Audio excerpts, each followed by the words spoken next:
Hi, we're Ben and Jewel Tankard. From Thicker Than Water, I'm Bravo, and you're watching The Yes Show. Yes. Yes.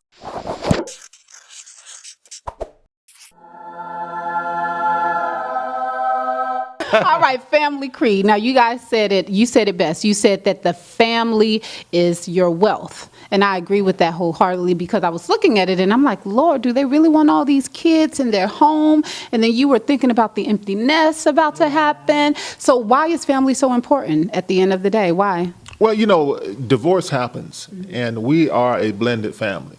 And I spent the early part of my career seeking success. Now that the gold records are on the wall and the children are grown, I said, why don't you move in and learn who your daddy is and I can learn who you are, since because of divorce and living in different cities, we wasn't able to see all those moments of you growing up, recitals and rehearsals. So you're grown now. So come live with dad and let me learn you and you learn me. And Look at that. I like that, Daddy Tanker. That's all right. Now, do you find it stressful to have such a blended family with all of them coming in, or do you enjoy it? I really enjoy it. Before God sent me, before God really hooked us up together, I was married before, been through a divorce, and I had Cyrene at the time, and she was really small, 2-3 years old, and I was believing God. I said, Lord, send me a man that already has children, because I really didn't want to do the whole pregnancy thing. So when he told me he had 4 children, to be quite honest, I was super excited. Wow. Because I said, she has built-in older siblings. Now, I will be honest, I didn't realize that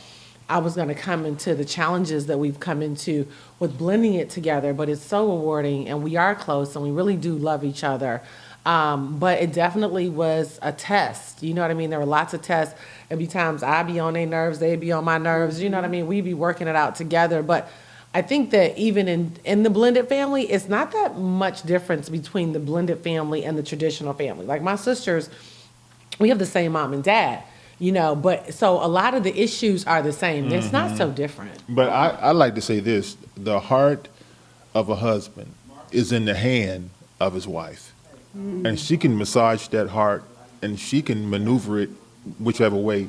And it was Jewel that brought me closer to my own children. Yeah, That's what one of your daughters said. She said, I want to thank you at, your youngest graduation party. She thanked you for having him come closer to them. So that is pretty awesome. Did you ever have one of the outside children ever throw a rock at your head and say, you ain't my mammy, like The Color Purple? Y'all remember that? You know what? We are so blessed. I've never had them do that to me. I mean, I'm not saying they haven't felt it, but they've always respected me and been sweet, even when it was hard. Because I'm not saying it was easy, but even when it was hard, they, it always makes me want to cry, but they've always treated me with a lot of love. Yeah. That's awesome. And it brought tears to my eyes one time when my children gathered around and said, Mama, I wish you was my real mama. And I was like,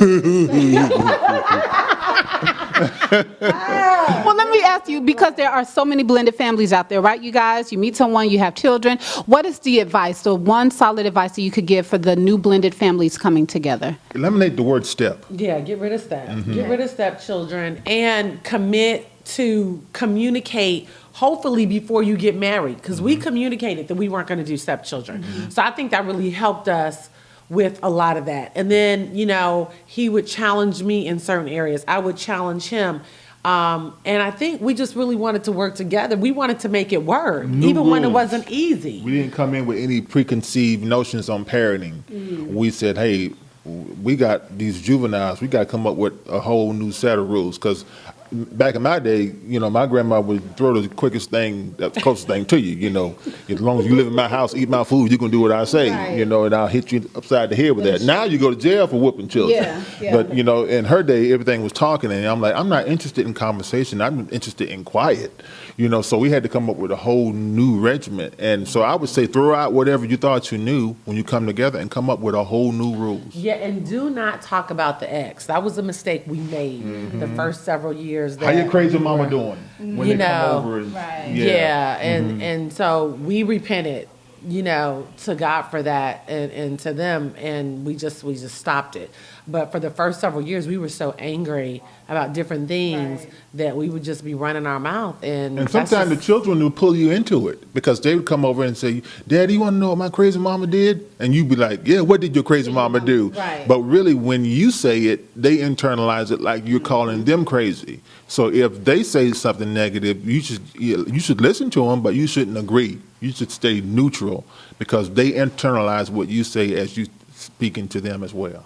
Pearls of wisdom. Pearls of wisdom. You guys hear that? So for you blended families out there, make sure that we get rid of the word step, no stepchildren, and also no talking about the exes, right?